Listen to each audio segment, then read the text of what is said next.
എല്ലാവർക്കും നമസ്കാരം. സെപ്റ്റംബർ 9 നടന്ന 5th സ്റ്റാൻഡേർഡിലെ സോഷ്യൽ സയൻസിൻ്റെ ക്വസ്റ്റ്യൻ പേപ്പറിലെ ചോദ്യങ്ങളും അവയുടെ ഉത്തരങ്ങളുമാണ് നമ്മളിന്ന് പരിശോധിക്കാൻ പോകുന്നത്. ഇതിൽ നിന്നും ഈ പരീക്ഷയ്ക്ക് എത്ര മാർക്ക് വരെ നിങ്ങൾക്ക് ലഭിക്കാം എന്നതിനെ പറ്റിയുള്ള ഒരു ധാരണ നിങ്ങൾക്ക് ലഭിക്കുന്നതിനും അതോടൊപ്പം തന്നെ എഴുതിയ ആൻസറുകളെല്ലാം ശരിയാണോ എന്ന് ഉറപ്പുവരുത്തുന്നതിനും വേണ്ടിയിട്ടുള്ള ഒരു ക്ലാസ്സാണിത്. അപ്പോൾ നമുക്ക് നേരെ ചോദ്യത്തിലേക്ക് കടക്കാം. Activity 1, observe the picture. ഇപ്പോൾ ഇവിടെ ഒരു പിക്ചർ തന്നിട്ടുണ്ട്. അതിൽ നിന്ന് നിങ്ങൾക്ക് 2 ചോദ്യങ്ങളാണ് തന്നിരിക്കുന്നത്. ആ ചോദ്യങ്ങളുടെ ഉത്തരങ്ങൾ എഴുതുക എന്നുള്ളതാണ് ആക്ടിവിറ്റി 1ൻ്റെ ഭാഗം. അതിലെ ഒന്നാമത്തെ ചോദ്യത്തിലേക്ക് വരാം. A question, write down any 3 peculiarities of the village from the picture. ഈ പിക്ചറിൽ കാണിച്ചിരിക്കുന്ന വില്ലേജിൻ്റെ ഏതെങ്കിലും 3 പ്രത്യേകതകൾ എഴുതാനാണ് പറഞ്ഞിരിക്കുന്നത്. അത് നമ്മൾ മുമ്പ് പഠിച്ചിട്ടുള്ളതാണ്. അപ്പോൾ ആൻസർ നോക്കാം. Village is very calm and beautiful. There are many ponds. Children learn to swim in these ponds. There are different kinds of festivals. There are many paddy fields. There are weekly markets to buy and sell the locally produced goods. അപ്പോൾ ഇതൊക്കെയാണ് അതിൻ്റെ answer. ഇത് നമ്മൾ മുമ്പ് പറഞ്ഞിട്ടുള്ളതാണ്, അതുകൊണ്ട് ഞാൻ വിശദീകരിക്കുന്നില്ല. അതിൻ്റെ ബി ക്വസ്റ്റ്യൻ നോക്കാം. Like the markets in Peeli's village, what are the ways in your village to exchange goods? Write any 2. അതായത് ബീലിയുടെ വില്ലേജിലെ പോലെ നമ്മുടെ വില്ലേജിൽ ഏതൊക്കെയാണ് ഗുഡ്സുകൾ എക്സ്ചേഞ്ച് ചെയ്യാനുള്ള സംവിധാനം എന്നാണ് ചോദിച്ചിരിക്കുന്നത്. ഏതെങ്കിലും 2 എണ്ണം എഴുതാനാണ് പറഞ്ഞിരിക്കുന്നത്. അപ്പോൾ നമുക്കവിടെ trading centres, weekly markets. Trading centres എന്ന് പറഞ്ഞാൽ കച്ചവട സ്ഥാപനങ്ങളാണ്. വീക്ക്ലി മാർക്കറ്റ്സ് എന്ന് വെച്ചാൽ ആഴ്ച ചന്തകളാണ് ഉദ്ദേശിച്ചിരിക്കുന്നത്. അപ്പോൾ ഇത്രയുമാണ് ആക്ടിവിറ്റി 1ൻ്റെ ആൻസർ. അടുത്ത activity 2, use of fire is an important landmark in the history of human food pattern. മനുഷ്യൻ്റെ ആഹാരത്തിൻ്റെ പാറ്റേണിൽ ഒരു പ്രധാനപ്പെട്ട ലാൻഡ്മാർക്കായത് തീയുടെ കണ്ടുപിടുത്തമാണ്. അപ്പോൾ അതിനെ ബേസ് ചെയ്തിട്ടുള്ള 2 ചോദ്യങ്ങളാണ്. അതിൻ്റെ A question, which of the following changes does not include in the food pattern of human being after using fire for cooking? അതായത് തീയുടെ കണ്ടുപിടുത്തത്തിന് ശേഷം താഴെ തന്നിരിക്കുന്നതിൽ ഏത് കാര്യമാണ് മനുഷ്യർ ഉപയോഗിക്കാതിരുന്നത് എന്നാണ് ചോദിച്ചിരിക്കുന്നത്. അതിൽ 4 ഓപ്ഷൻസാണ് തന്നിരിക്കുന്നത്. A cook and eat, B roast and eat, C eat raw, D boil and eat. അതിൻ്റെ ആൻസർ സി ആണ്, ഈറ്റ് റോ ആണ്. അടുത്ത B question, observe and arrange the concept map related to the nomadic man's usage of fire. അതായത് മനുഷ്യൻ്റെ തീയുടെ ഉപയോഗവുമായി ബന്ധപ്പെട്ട ഒരു word വെബാണ് തന്നിരിക്കുന്നത്. അതിനെ ഓർഡറിൽ എഴുതാനാണ് പറഞ്ഞിരിക്കുന്നത്. അവിടെ ഒരെണ്ണം നിങ്ങൾക്ക് വേണ്ടി തന്നിട്ടുണ്ട്. They ate the burned meat of dead animals in wild fire. അതായത് കാട്ടുതീയിൽ വെന്ത മൃഗങ്ങളുടെ മാംസം അവർ ഭക്ഷിച്ചു. അതായത് കാട്ടുതീ ഉണ്ടായപ്പോൾ മൃഗങ്ങളൊക്കെ അതിൽ വെന്ത് മരിക്കുകയുണ്ടായി. ആ മാംസം അവർ ഭക്ഷിച്ചു. അതാണ് തീയുടെ ഉപയോഗത്തിൽ ആദ്യമായിട്ട് മനുഷ്യരിലുണ്ടായത്. രണ്ടാമത്തേത്, learn to use fire in a controlled manner. അതായത് ഒരു നിയന്ത്രിത രീതിയിൽ തീ ഉപയോഗിക്കാൻ അവർ പഠിച്ചു. അടുത്തതായിട്ട്, they started to cook food. അവർ ഫുഡ് കുക്ക് ചെയ്യാനായിട്ട് ആരംഭിച്ചു. അടുത്തത്, began to roast and eat fish, meat etcetera. അവർ ഫിഷും മീറ്റും ഒക്കെ റോസ്റ്റ് ചെയ്ത് കഴിക്കാനായിട്ട് തുടങ്ങി. Began to roast and eat roots and tubers. റൂട്ട്സും ട്യൂബേഴ്സും അതായത് വേരുകളും കിഴങ്ങുകളും ഒക്കെ റോസ്റ്റ് ചെയ്ത് കഴിക്കാനായിട്ടും ആരംഭിച്ചു. അപ്പോൾ അതാണ് അതിൻ്റെ ഓർഡർ. അപ്പോൾ ഇത്രയുമാണ് ആക്ടിവിറ്റി 2. അടുത്തതായി ആക്ടിവിറ്റി 3, അവിടെ ഒരു ഗോഡൗണും സൂപ്പർ മാർക്കറ്റുമാണ് തന്നിരിക്കുന്നത്. അപ്പോൾ ആ ചിത്രം നോക്കിയതിന് ശേഷം അതിൻ്റെ എ ക്വസ്റ്റ്യനിലേക്ക് വരാം. A question, observe the picture showing the storage and exchange of food materials today. What were the ways in which nomads used to store excess food? Prepare a note. അതായത് ഇപ്പോഴത്തെ ആളുകൾ സൂപ്പർ മാർക്കറ്റിലും ഗോഡൗണിലും ഒക്കെയാണ് സാധനങ്ങൾ സൂക്ഷിച്ചുകൊണ്ടിരിക്കുന്നത്. പഴയകാല ആളുകൾ അവർക്ക് എക്സസ് ആയിട്ടുണ്ടായിരുന്ന ഫുഡ്, അതായത് അധികം വന്നിരിക്കുന്ന ഫുഡുകളൊക്കെ എങ്ങനെയാണ് സ്റ്റോർ ചെയ്തിരിക്കുന്നത് എന്നാണ് ചോദിച്ചിരിക്കുന്നത്. അതിൻ്റെ ഉത്തരം, pottery, bags made of animal skin, baskets made of bamboo read.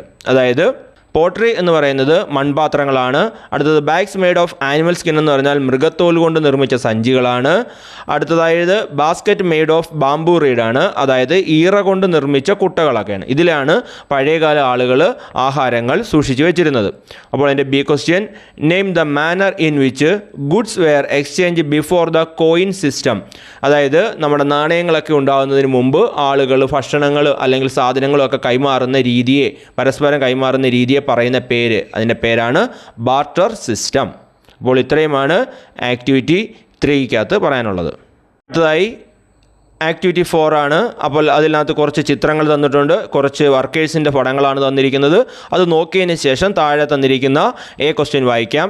Observe the picture given and list the person who are engaged in monthly wages and daily wages employment. Monthly വേജസും daily വേജസും ആയിട്ടുള്ള employments ഏതൊക്കെയാണ് എന്ന് അതിൽ നിന്ന് നോക്കി കണ്ടുപിടിക്കാനാണ് പറഞ്ഞിരിക്കുന്നത്.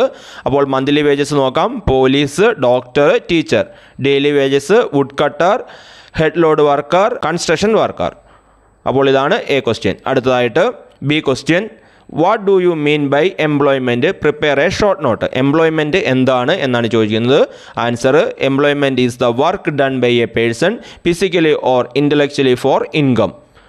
അതായത് വരുമാനത്തിന് വേണ്ടിയിട്ട് ഒരാൾ ചെയ്യുന്ന ജോലിയാണ്. അത് ഫിസിക്കലാവാം, ഇൻ്റലക്ച്വൽ ആവാം. അതിനെയാണ് എംപ്ലോയ്മെൻറ്റ് എന്ന് പറയുന്നത്. അതിൻ്റെ C question, select the word that reflect the income from stock investment. Stock ഇൻവെസ്റ്റ്മെൻറ്റിൽ നിന്നും ലഭിക്കുന്ന ഇൻകം ഏതാണ് എന്ന് കണ്ടുപിടിക്കാൻ 4 ഓപ്ഷൻ തന്നിട്ടുണ്ട്. Interest, profit, salary, dividend. അപ്പോൾ അതിൻ്റെ ആൻസർ ഡിവിഡൻ്റ് ആണ് സ്റ്റോക്ക് ഇൻവെസ്റ്റ്മെൻറ്റിൽ നിന്ന് നമുക്ക് ലഭിക്കുന്ന ഇൻകം. അടുത്തതായി ആക്ടിവിറ്റി 5. അവിടെ ഒരു കോൺവെർസേഷൻ തന്നിട്ടുണ്ട്. അതിനുശേഷം അത് വായിച്ചതിന് ശേഷം അവിടെ ക്വസ്റ്റ്യൻ തന്നിട്ടുണ്ട്, അത് നോക്കാം. Haven't you seen the entertainment in Peeli's village, list the name of entertainments in your village. അതായത് പീലിയുടെ വില്ലേജിലെ എൻ്റർടൈൻമെൻറ്റുകളൊക്കെ നിങ്ങൾ കണ്ടല്ലോ. അപ്പോൾ നമ്മുടെ നാട്ടിലുള്ള എൻ്റർടൈൻമെൻറ്റുകൾ ഏതൊക്കെയാണ്, വിനോദങ്ങൾ ഏതൊക്കെയാണ് എന്ന് ചോദിച്ചിരിക്കുന്നത്. അവിടെ 2 ഞാൻ എഴുതിയിട്ടുണ്ട്. അത് പാർക്ക്, പ്ലേ ഗ്രൗണ്ട്സുമാണ്. അടുത്തത് B question, compare the online games and the entertainments you have been seen in Peeli's village, make a note on its merits and demerits. അതായത് ഓൺലൈൻ ഗെയിമുകളും പീലിയുടെ വില്ലേജിലുള്ള കൺവെൻഷണൽ ഗെയിം, അതായത് പരമ്പരാഗതമായിട്ടുള്ള ഗെയിമുകൾ, അതിനെ ഒന്ന് കമ്പയർ ചെയ്യുക. അതിൻ്റെ മെറിറ്റുകളും ഡിമെറിറ്റുകളും എഴുതാനാണ് പറഞ്ഞിരിക്കുന്നത്. അപ്പോൾ ഞാനിവിടെ ടേബിൾ പോലെ എഴുതിയിട്ടുണ്ട്, നോക്കാം. അപ്പോൾ ഓൺലൈൻ ഗെയിമുകളുടെ കാര്യം നമുക്ക് നോക്കാം. അതിന് മെറിറ്റ്സും ഉണ്ട്, ഡിമെറിറ്റ്സും ഉണ്ട്. അപ്പോൾ അതിൻ്റെ മെറിറ്റ്സ് നോക്കാം. വെറൈറ്റി എന്ന് പറഞ്ഞാൽ വൈവിധ്യമാണ്, പലതരത്തിലുള്ള ഗെയിമുകൾ നമുക്ക് ഓൺലൈനിൽ ലഭ്യമാണ്. അതുപോലെ ആക്സസിബിലിറ്റി, ആ ഗെയിമിലേക്ക് നമുക്ക് പ്രവേശിക്കാനുള്ള ഒരു എളുപ്പമാർഗ്ഗം, നമുക്ക് പെട്ടെന്ന് തന്നെ ആ ഗെയിമിലേക്ക് കയറാനും അത് കളിക്കാനും സാധിക്കും. അതുപോലെ തന്നെ കൺവീനിയൻസ് എന്ന് വെച്ച് കഴിഞ്ഞാൽ സൗകര്യമാണ്. അതായത് നമുക്ക് വളരെ പെട്ടെന്ന് അല്ലെങ്കിൽ വളരെ സൗകര്യത്തോടു കൂടി ആ ഗെയിം കളിക്കാൻ പറ്റും. ഇതൊക്കെയാണ് ഓൺലൈൻ ഗെയിമുകളുടെ മെറിറ്റ്സ്. അതിൻ്റെ ഡിമെറിറ്റ്സ് നോക്കാം. അഡിക്ഷനാണ് ഒന്നാമത്തെ ഡിമെറിറ്റ്. അതായത് ആ ഗെയിമിന് നമ്മൾ അടിമപ്പെട്ടു പോകും, നമുക്ക് ആ ഗെയിം നിന്ന് പിന്തിരിയാൻ പറ്റാത്ത അവസ്ഥയൊക്കെ ഉണ്ടാകും. അതിനെയാണ് അഡിക്ഷൻ എന്ന് പറയുന്നത്. അടുത്തത് ഐ സ്ട്രെയിൻ ആണ്. നമ്മുടെ കണ്ണുകൾക്ക് അതൊരു ബുദ്ധിമുട്ടുണ്ടാകും, സ്ട്രെയിൻ ഉണ്ടാകും. അത് കണ്ണിൻ്റെ പ്രവർത്തനക്ഷമതയെ ബാധിക്കും. കണ്ണിന് ബുദ്ധിമുട്ടുകളൊക്കെ ഉണ്ടാകും, കണ്ണിന് അസുഖങ്ങളൊക്കെ ഉണ്ടാകാൻ സാധ്യതയുണ്ട്. അപ്പോൾ അതാണ് ഐ സ്ട്രെയിൻ എന്ന് പറയുന്നത്. മൂന്നാമത്തേത് സെക്യൂരിറ്റി റിസ്ക് ആണ്. നമ്മളൊരു ഗെയിമിലേക്കൊക്കെ പ്രവേശിക്കുമ്പോൾ നമ്മുടെ വിവരങ്ങളും നമ്മുടെ കാശും ഒക്കെ നഷ്ടപ്പെടാനുള്ള സാധ്യതകൾ അതിനകത്തുണ്ട്, ഓൺലൈൻ ഗെയിമുകളിലുണ്ട്. അപ്പോൾ ഇതൊക്കെയാണ് അതിൻ്റെ ഡിമെറിറ്റ്സ്. ഇനി കൺവെൻഷൻ ഗെയിമിലേക്ക് വരാം. അതായത് പരമ്പരാഗതമായിട്ട് നമ്മൾ കളിക്കുന്ന കളികൾ, അതിൻ്റെ മെറിറ്റ്സിലേക്ക് നോക്കാം. അതിൻ്റെ മെറിറ്റ്സ് എന്ന് പറയുന്നത് ഫിസിക്കൽ ആക്ടിവിറ്റിയാണ്. അതായത് നമുക്ക് കായികമായിട്ട് നമുക്കുള്ള ഒരു പ്രവർത്തനക്ഷമത കിട്ടും, നമ്മുടെ ശരീരത്തിന് കായികമായിട്ട് ആരോഗ്യം ലഭിക്കും. അതുപോലെ തന്നെ സോഷ്യൽ ഇൻട്രാക്ഷനാണ്, മറ്റുള്ള ആളുകളുമായിട്ട് നമുക്ക് ഇടപഴകാനൊക്കെ ഉള്ളൊരു അവസരം കിട്ടും. അതേപോലെ തന്നെ ടാഞ്ചിബിൾ എക്സ്പീരിയൻസ് ആണ്.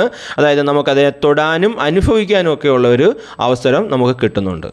അടുത്തതായിട്ട് അതിൻ്റെ ഡിമെറിറ്റ്സ് ആണ്. ലിമിറ്റഡ് വെറൈറ്റിയാണ്. അതായത് ഗെയിമുകളുടെ വെറൈറ്റി കുറവാണ്. ഓൺലൈൻ ഗെയിമുകളെ വെച്ച് നോക്കുമ്പോൾ ഗെയിമുകളുടെ വെറൈറ്റി, അതായത് അതിൻ്റെ വ്യത്യസ്തത വളരെ കുറവാണ്.